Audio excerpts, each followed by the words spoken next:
आप सभी को मेरा नमस्कार। आज मैं कैंसर से संबंधित बात नहीं करके स्टडी के बारे में बात करूंगा। आप ये सोचोगे नया टॉपिक कहाँ से ले आए, लेकिन मेरी इच्छा थी कि मैं बच्चों को, उनके अभिभावकों को, टीचर्स पहले से ही बहुत ज़्यादा नॉलेज रखते हैं, हर चीज़ जानते हैं, उनको पढ़ाने का तरीका हमारे से ज़्यादा होता है। फिर भी मेरे दिमाग में ये चीज़ आई, मेरे जो अनुभव है वो मैं साझा करता हूँ। और मैंने मेरे जीवन में इस चीज़ को अप्लाई किया। मैं बहुत कम टाइम पढ़ के भी लगभग सारे टारगेट्स मैंने अचीव किए। जो मैंने एग्ज़ाम दिया मेरा पास हुआ। शुरू में मान लो कहीं बीच में 2-4 अगर एग्ज़ाम निकल गए होंगे कोई भी परिस्थितिवश तो बात अलग है। अदरवाइज़ मैंने आज भी मैं अगर कोई एग्ज़ाम देता हूँ तो इतने कम टाइम मिलने के बावजूद मेरा वो एग्ज़ाम क्लियर होता है और अच्छे भले नंबरों से। काम से और इनसे पढ़ाई बहुत ज़्यादा प्रभावित नहीं होती। आपका टारगेट पढ़ाई होनी चाहिए, जो आप पढ़ रहे हो उसमें आपका इंटरेस्ट होना चाहिए। ये चीज़ें सारे जानते हैं, सारे बताते हैं। अब मैं आपको एक नई चीज़ बताता हूँ।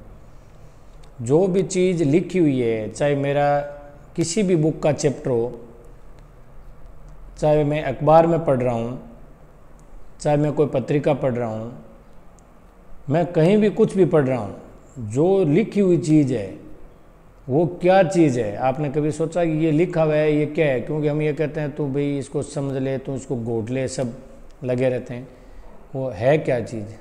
जो भी चीज़ लिखी हुई है वो चीज़ किसी न किसी विधि का, किसी न किसी काम का, या कोई भी हमारा जो सिस्टम है उसका लिखित वर्णन है।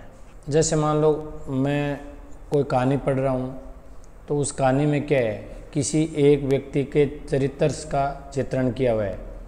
तो मुझे क्या उनको रटना है? नहीं, मुझे वो पढ़ के उस आदमी के बारे में राय बनानी है कि ये आदमी, इस आदमी क्या चरित्र है, इसने कैसा काम किया जिसकी वजह से ये महान हुआ।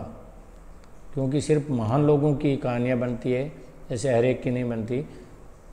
अगर कोई सभ्यता के बारे में बात होती है तो उसमें क्या क्या ऐसी चीज़ें थी जो स्पेशल थी, तो मुझे तो उसका पूरा ढांचा बनाना है मेरे दिमाग में। जब बच्चा पहली बार पढ़ता है उसको, तो उसका ढांचा उससे बन नहीं पाता, क्योंकि हो सकता है वो दुनियादारी के बारे में इतनी चीज़ जानता ही नहीं हो।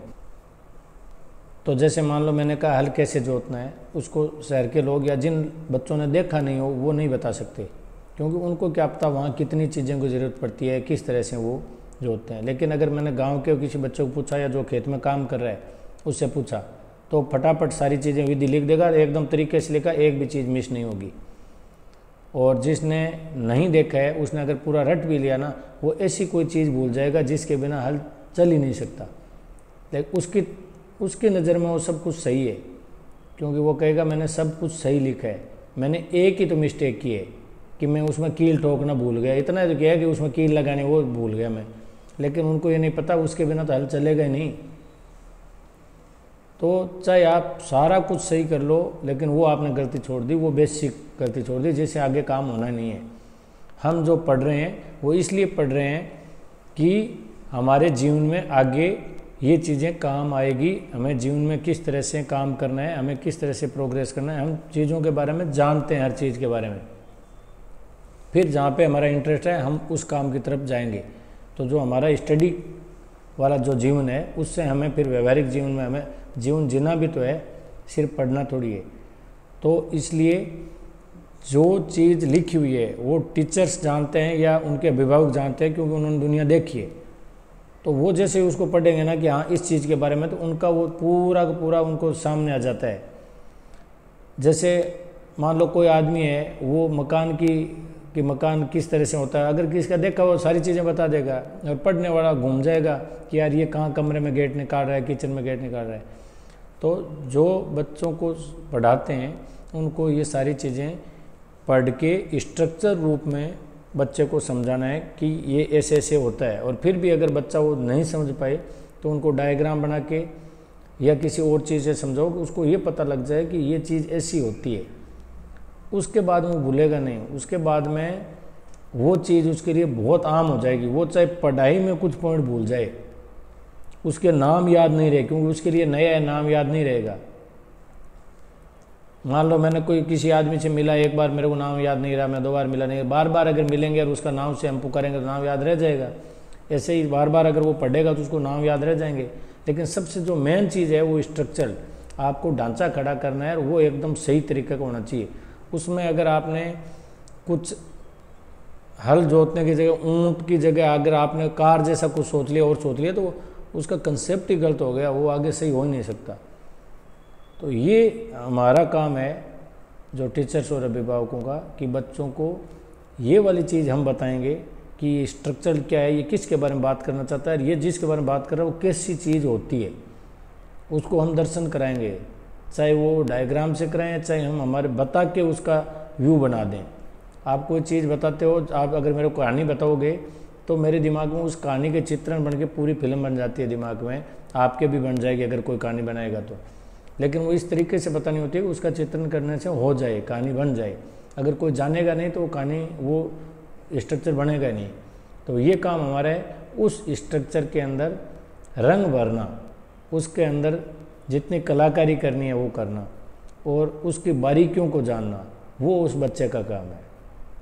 वो उस बच्चा मेहनत करेगा और उसकी फाइन चीज़ें खोज करेगा, या उसके उसमें क्वेश्चंस ढूंढेगा कि ये चीज़ क्या है। आपको मैं कह रहा हूँ दोबारा पढ़ने की, और ज़्यादा से ज़्यादा 2 बार पढ़ लिया तो तीसरी बार पढ़ने की ज़रूरत ही नहीं पड़ेगी। आपको सारी चीज़ें आपके नज़र के सामने होंगे, आपको कोई चीज़ रटने की ज़रूरत नहीं पड़ेगी। रटने की ज़रूरत पड़ेगी तो सिर्फ और सिर्फ उनके नामों को रटने की ज़रूरत पड़ सकती है। वही हम बार बार यूज लेते हैं, या अगर सोचते हैं तो जो नाम अटकता है उसको हम दोबारा देखेंगे तो वो सारा काम हो जाएगा। तो इसलिए बार बार इतनी बड़ी बड़ी किताबें रात दिन पढ़े जा रहे हैं, उससे नहीं होता। आपका बेसिक, उसमें चाहे टाइम कितने लगो, वो करना है। और मैं ये कहता हूँ कि अगर कोई बच्चा है जिसको पढ़ाने वाला नहीं है तो उसको एक एक लाइन का अर्थ समझने की बजाय पहले पूरा चैप्टर पढ़ना चाहिए, जिससे उसकी मोटा मोटी चीज़ पकड़ में आए। उसके जब मोटा मोटी चीज़ पकड़ में आएगी फिर दोबारा उसको गहनता से पढ़ना चाहिए, जिससे उसमें उसका डेवलपमेंट, उसका जो विचार है, उसका स्ट्रक्चर है, वो सही दिशा में जाएगा। हम जो भी पढ़ेंगे वो हमारे अगर इंटरेस्ट की बात होगी, या हमारे को अगर पढ़ाई में मन लग रहा है तो ही हमें पढ़ाई में वो चीज़ समझ में आएगी, अदरवाइज़ नहीं आएगी।